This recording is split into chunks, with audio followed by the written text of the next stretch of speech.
to my channel. I'm Sonia. If you are new here, welcome. And if you are returning, well, thanks for coming back. So today's video is just going to be like an update, kind of just going through the events that I've been dealing with for the last 2.5 weeks. I haven't made a video in 2.5 weeks. I know everybody's been contacting me like, hey, did we miss your video? Have you made a video? What's going on? Are you still doing it? Yes, I am still doing it, you guys. Life happens, and it just happened to me.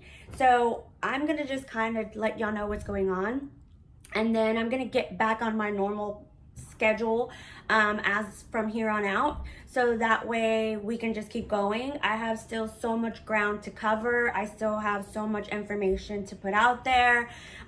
Starting next week, I do want to do my mom series, so please stay tuned for that, because that is a very important series for me that I've been putting together.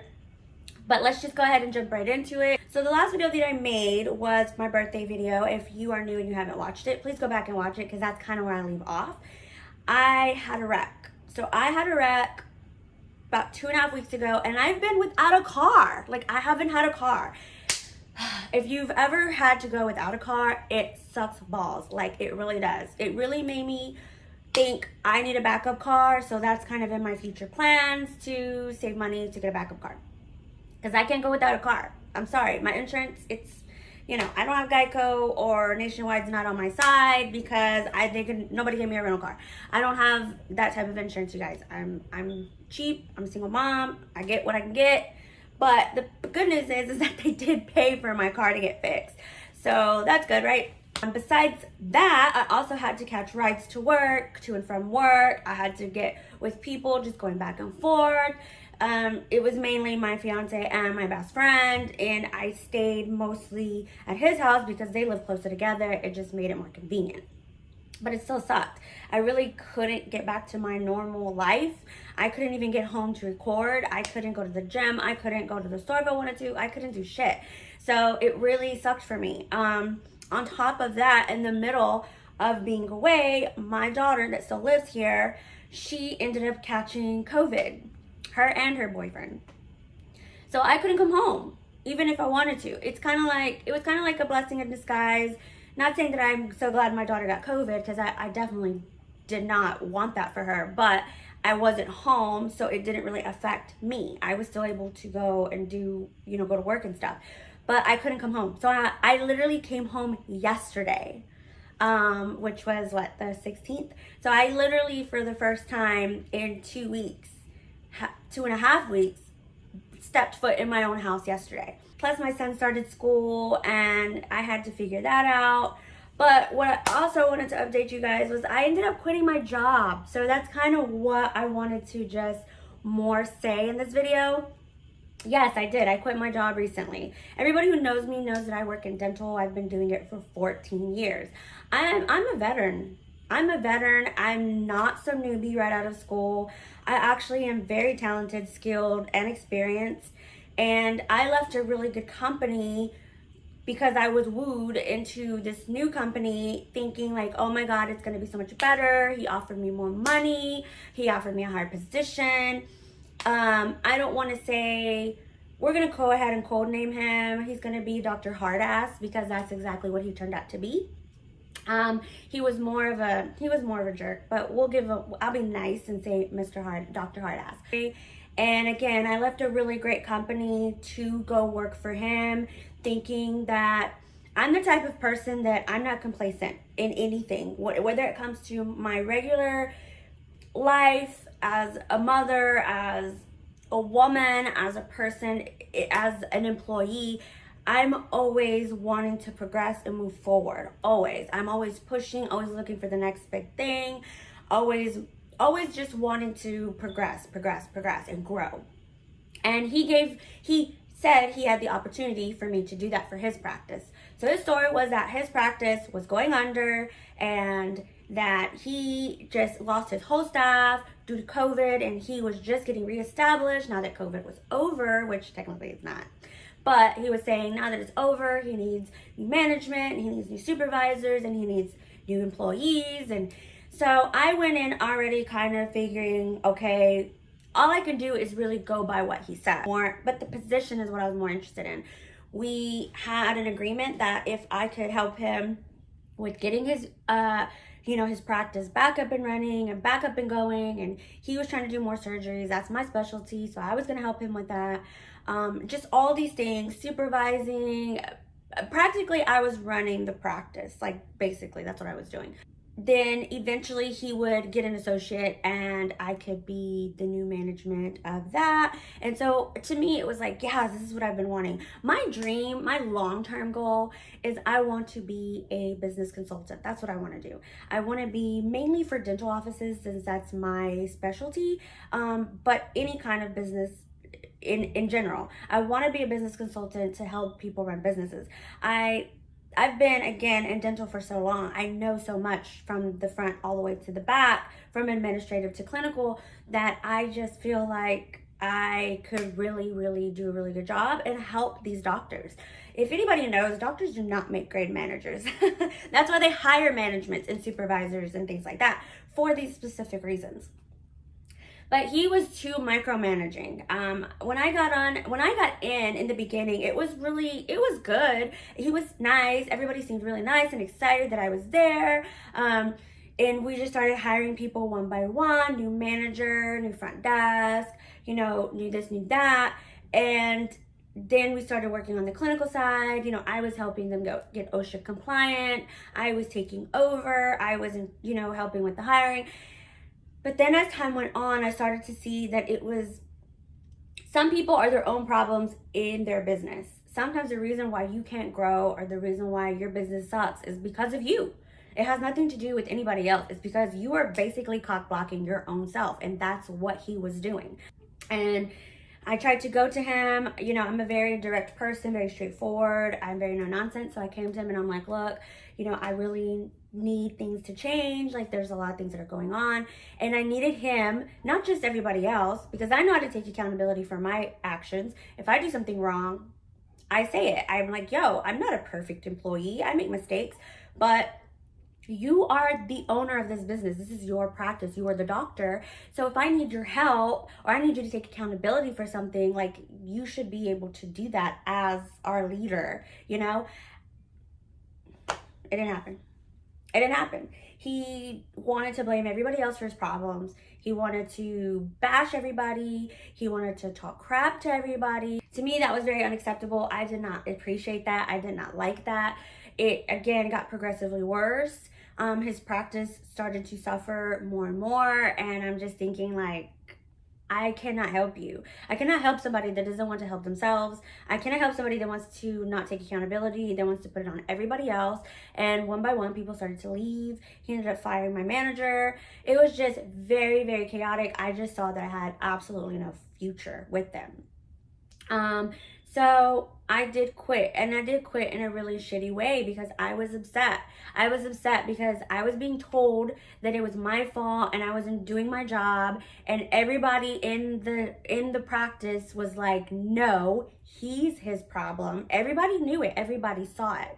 So I was hearing whispers from some of my coworkers, like, hey, we're going to leave. Hey, we're going to put in a notice. Like, we can't do it either.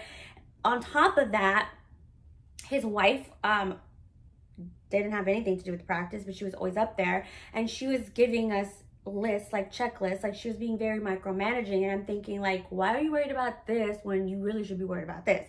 Like, your practice is failing, like, and you worried about, why the towels didn't get stocked fast enough? Like, the fuck out of here. So it was a lot. I was stressed, and I just couldn't take it anymore. I just couldn't take it. I felt very unappreciated. I felt like they were being very ungrateful. I was getting stressed the fuck out, and I was bringing my work home, and it was affecting my home life. And I already had enough going on in my home life that I'm just like, I wasn't getting any relief. I wasn't getting a break, and that's what I needed. My last straw was when I was literally giving 4 checklists to do by the end of the day. My entire clinical staff was just like, this is impossible. We were unhappy. You have to talk to him. I tried to talk to him. He didn't want to hear it. He didn't want to hear it. He just wanted to bash me and talk bad about me. And I'm just like, dude, I've been doing this for a long time. Like, You haven't been able to keep a staff, and I see why. It has nothing to do with what you said. It has to do with you. So I made the conscious decision right then and there that I'm gonna quit. But I just didn't expect to quit the way I did.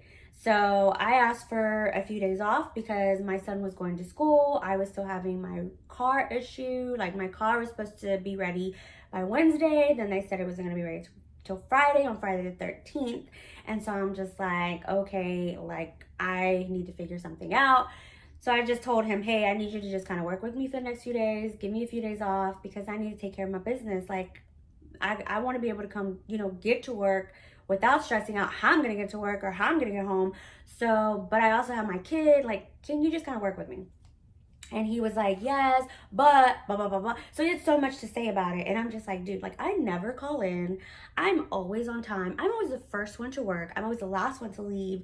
I go above and beyond, and you're giving me shit and you still want to bash me? Like, that was unacceptable for me. And that was it. I drew the line right then and there. He had just fired my manager, and I felt so bad because he did it in a shitty way. And then he made a video over it and sent it out to the employees in a group chat, which I thought was very tacky and very unprofessional. Thursday, when I was supposed to go back to work, I was just like, you know what, I'm not going back. So I didn't show up. I washed my scrubs, made sure all my scrubs were clean, got my keys that I had to the practice, and I showed up at 4:55, 5 minutes before they closed.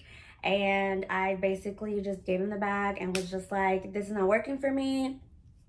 I don't feel like I'm a good fit for you. You're not a good fit for me. I'm about to just bounce.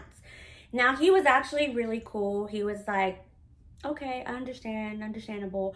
His wife was standing behind me, and so I really wasn't looking at her because babe, like, you don't have nothing to do with this practice. So I don't feel like I need to be talking to you. And she also had a really, really shitty attitude. Like, she had a fucked up attitude. She would always come in there just being really bitchy, really ugly to everybody, really disrespectful. And I'm just thinking to myself, like, you're so lucky that you're his wife, trust me. So I really didn't feel like I needed to associate with her. I didn't want her to, like, say anything to me because I was not going to be nice about it. I was trying to be very professional. So when I walked in, I'm talking to the doctor, strictly to the doctor. Dr. Hardass is sitting over here, and I'm just, like, talking to him. And he's taking it well. He's just like, hey, it is what it is. And he's like, so when are you going to give your notice? Like, are you giving me a notice? How long are you giving me? I'm like, no, I'm leaving today. Like, that's kind of, like, I was pointing, like, to the bag. Like, I brought the bag for a reason. And so he's just like, oh, okay. And when I said that, I turned to look at the wife at that minute, at just, like, just for a second. And the mouth, like, her face was like she had this, bitch, how dare you? Like, she was, like, her jaw was on the ground. Like, her mouth was so wide open. And I was just like, I wanted to snicker, but I didn't. I just kind of, like, turned and didn't look at her. And she, like, was all huffy and puffy, and then just opened the door and just, like, slammed it shut. And he's just like, she'll be okay. So I'm like, okay, well, all right, talk to you later, bye. And I just walked the fuck out. Like, I don't have to give a notice. If you don't have to give a notice to fire somebody, I don't have to get a notice to resign. And I was really, really fed up. I've never quit a job like that. So it was kind of like adrenaline. My adrenaline was going. And I was just like, oh my God, like, I can't believe I'm going to do this. And everybody called me after I left, and they were just like, good for you. Nobody was sad that I left. Everybody was like, dude, good for you. We're going to leave. We're planning to leave. Don't tell anybody. I'm like, do y'all, dude. Like, you don't have to put up with that shit. Like, you can leave. And I'm unemployed now, but it's fine. My old job, I actually talked to them and kind of reconciled with them, and they're going to let me come back. And so they told me to give them some time. They want me back. I want to go back.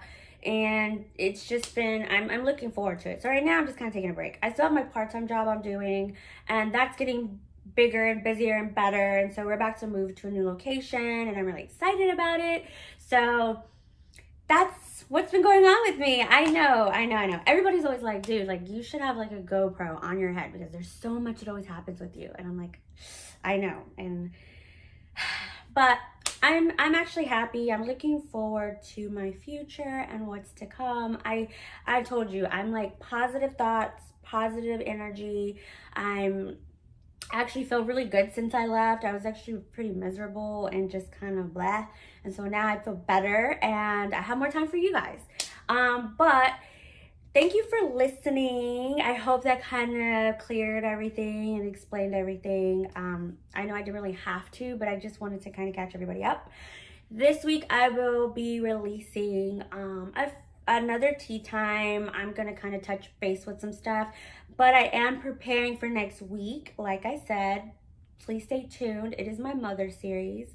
It is a very important and emotional series that's going to be for me, but it needs to be told, and so we're gonna jump right into that starting next week. I appreciate everybody who's shown me love and who's contacted me. I'm back, and I look forward to seeing you guys again. Please don't forget to hit like and subscribe and the little notification bell so that way you know when I drop my stories. Until next time, please, you guys, don't forget to love yourself because you are all you have. Bye.